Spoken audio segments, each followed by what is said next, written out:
So there are 2 or 3 of the instructions that we've done today that took a little bit more thinking about than others.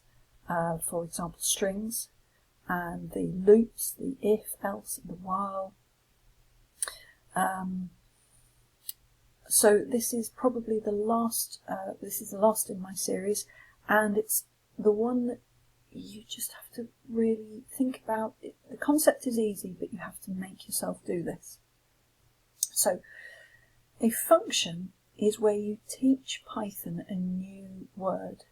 So in this case, in this example, I'm teaching it the new word myFunction, and the syntax is def for define what will be the instructions in myFunction. The brackets are where you can tell it to accept values coming into this. I'm not going to go into that today. And then again, colon means everything now that's indented is going to be part of this set of instructions. Now this example is so simple that it almost seems pointless. I define a function called myFunction. It has one instruction, which is print hello from a function, and then afterwards we call that word, that set of instructions, and it will do the job that we've asked it to do. So what will happen is I teach it this new series of instructions, but in this example there is only one instruction, and then every time we tell it to do that function, it goes back in and it finds the instruction. That doesn't make much sense when it's only one thing to do. So at the start it doesn't feel like we need to use this because all our examples are small. I'm going to show you a Python example here that's a lot longer. So this example, it's a really nice example because one of the things with Python is it's a very old language. It is very, very basic. There are only a few words in the language. But people have written a series of libraries of code to do jobs that would be difficult for you to do and you would have to write thousands of lines for. One of those is Turtle, and if you've ever done Turtle graphics at school, in Logo you'll know what that does, and I'll show you in a second. So this brings in a series of instructions under the heading of Turtle, a library called Turtle. And then just sets it up. It's going to ask to enter the length of the side of the square, and turn that value into an integer, and save that as s, a variable called s. And then what it's going to do is it's going to move forward, and what it's going to do is a drawing program. It's going to draw by the amount that you set here. Then it's going to turn left 90 degrees, just like in a square. Then it's going to go forward by that value again. It's going to go left by 90. So you can see it's going to draw, it's going to draw a square. I'm going to show you that program running.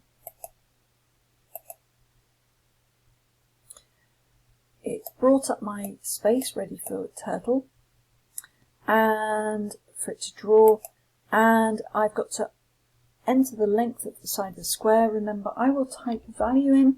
That's going to, originally that will come in as a string. It will be turned into a number, into a whole number, an integer. Then the program, when I press enter, will run that series of instructions. Can I draw that? Yeah. It will forward by 25, left 90 degrees, forward 25, left 90 degrees, forward left. Oh, press enter. There. Okay. Now the problem is I've written this instruction 4 times.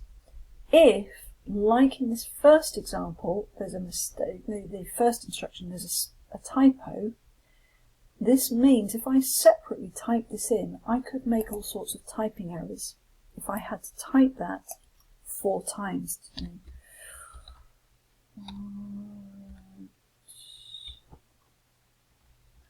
got to remember it. T left 90. Oh, this is annoyingly typing it all in. And oh look, I've made a typing mistake. That's useless. Also, as I had it before, can I do that twice? Just get the code again.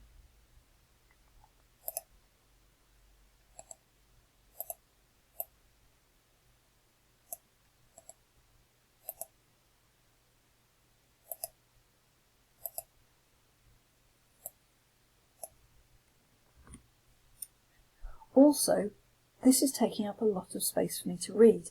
So if I'm new to this program, what I have to do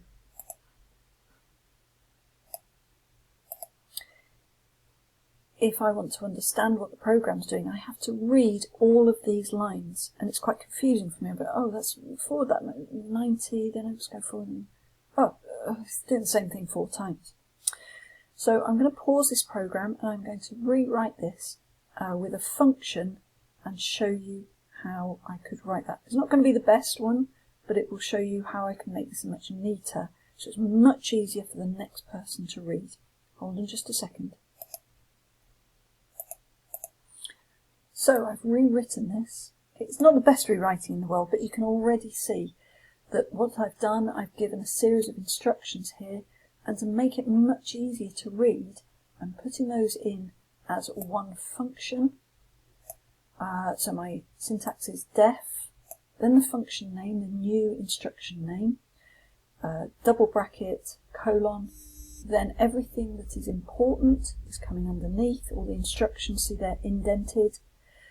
When I've finished indenting, it knows that's the end of the instructions, and then I've asked it to do line draw once, twice, 3 times, 4 times.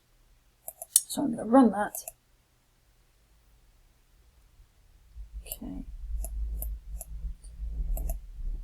What size do I want? I'm going to make those size 50. I'm going to press enter, and you'll see now it will do those 4 things. But it's much easier for me to read. I've only put the instructions in once, so the other next user, or you, when you come back to it next week, have got a much better idea of what's happening, why you're doing those things, because you've named what they're doing. Okay, that's the end of my first instructions how to do functions.